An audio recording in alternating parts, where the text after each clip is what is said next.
बिस्मिल्लाहिर्रहमानिर्रहीम, अस्सलाम वालेकुम। आज का हमारा टॉपिक है डिफ्रेगमेंट ए डिस्क।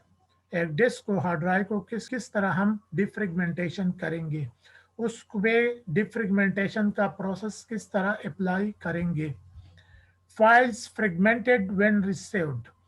ये फ्रेगमेंटेशन क्यों थी, फाइल क्यों फ्रेगमेंट हो जाते हैं जब हम बार बार फाइल को रिसीव करते हैं, उसको एडिट करते हैं या फाइल्स को क्रिएट करते हैं।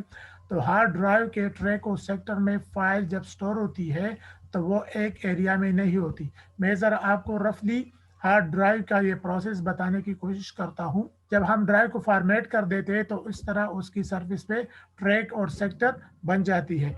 ये ट्रैक जो है ये मजीद सेक्टर में डिवाइड हो जाती है और इन सेक्टर्स में हमारी फाइल्स और एप्लीकेशंस का डेटा स्टोर होता है।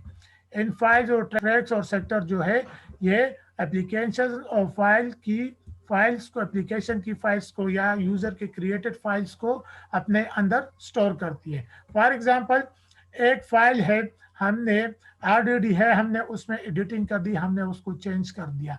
तो वो अगर पहले कुछ इस तरह थी कि कंटिन्यूस ट्रैक और सेक्टर में इसी तरह पड़ी थी।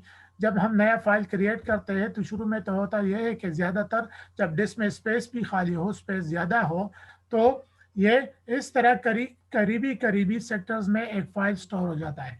लेकिन जब हम इन फाइल्स को बार बार रिस्टोर करते हैं, बार बार रिसेव करते हैं, उसमें एडिटिंग करते हैं, तो फिर होता क्या है, फाइल का कुछ पार्ट यहाँ पे होता है, कुछ यहाँ पे स्टोर हो जाता है और कुछ यहाँ पे। ऐसा क्यों कि ये जो करीबी एरियाज होते हैं इसमें कुछ और डेटा की फाइल स्टोर होती है। चूंकि ये खाली नहीं होती तो फिर ऑपरेटिंग सिस्टम देखता है कि इसके अगले वाला जो सेक्टर है ये खाली है कि नहीं। अगर खाली है तो फाइल को वहाँ पे वो स्टोर कर देता है। यहाँ पे फॉर एग्जांपल किसी और डेटा या एप्लीकेशन की फाइल स्टोर है, यहाँ पर भी है, तो इस करीबी एरिया में स्टोर नहीं हो सकती।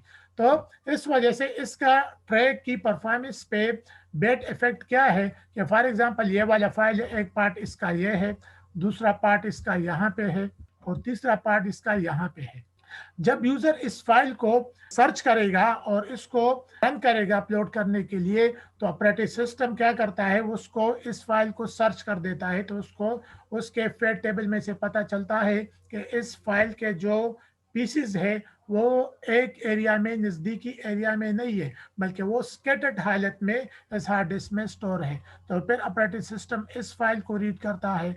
मजीद इस फाइल के मजीद पीसेस को रीड करने के लिए वो इन ट्रैक्स में इसको सर्च करता है। यहाँ पर भी आता है, सर्च करता है, इसको ये मिल जाता है तो इसको पैक कर देता है। फिर यहाँ पे सर्चिंग करता है, इन मजीद ट्रैक्स में सर्चिंग करता है, फिर यहाँ पे आ जाता है। तो इन तीन पीसेस को, फाइल के इन तीन पीसेस को सर्च करने के लिए उसने एक्स्ट्रा स्पेस भी, उसने एक्स्ट्रा सेक्टर्स में भी सर्चिंग की कि इसके मजीद जो पीसेस है फ्रेगमेंट से वो कहाँ पे है।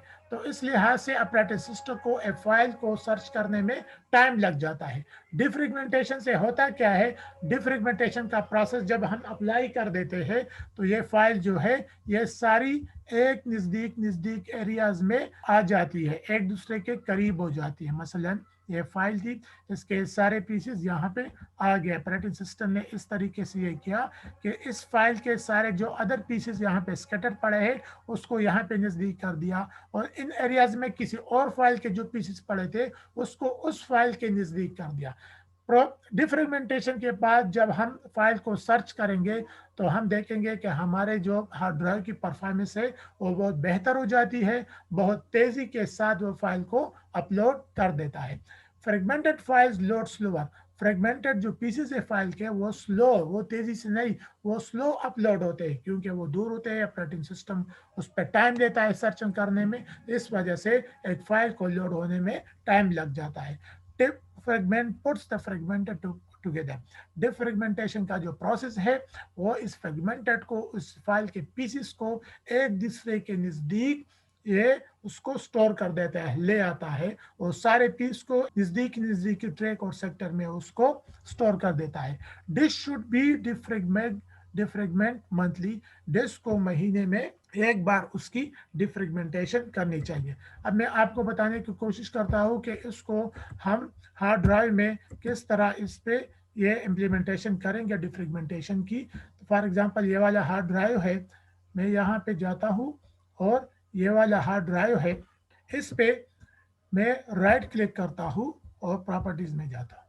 प्रॉपर्टीज में जाने के बाद मैं यहाँ पे टूल्स का जो बटन है इसको मैं क्लिक कर देता हूँ और फिर ये ऑप्टिमाइज पे क्लिक कर देता हूँ। ऑप्टिमाइज में अगर आप यहाँ पे देख ले तो यहाँ पे लिखा हुआ है optimise your computer's drive can help run it more efficiently. Optimise पे जब हम प्रेस कर देंगे तो ये इस पे डिफ्रेगमेंटेशन का प्रोसेस, ठीक है, इसको डिफ्रेगमेंट करना चाहते हैं, यानी जो सी ड्राइव में फाइल्स है उस पर डिफ्रेगमेंटेशन अप्लाई करना चाहता है, डी पे करना चाहते हैं, कहाँ पे करना चाहते हैं।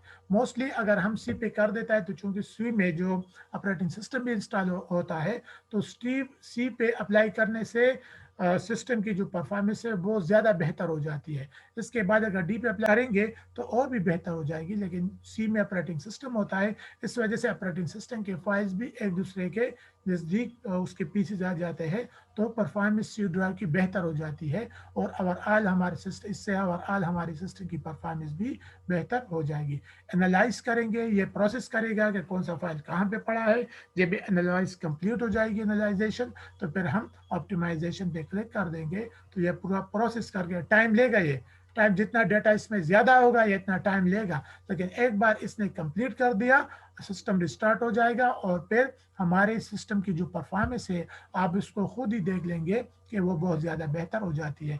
ये ऑप्टिमाइज एंड डिफ्रेगमेंट ड्राइव यहाँ पे लिखा हुआ है कि ये वाला ऑप्शन, ये वाला पोर्शन जो है ये ऑप्टिमाइजेशन के लिए और डिफ्रेगमेंटेशन के लिए इसको हम यूज़ कर सकते हैं।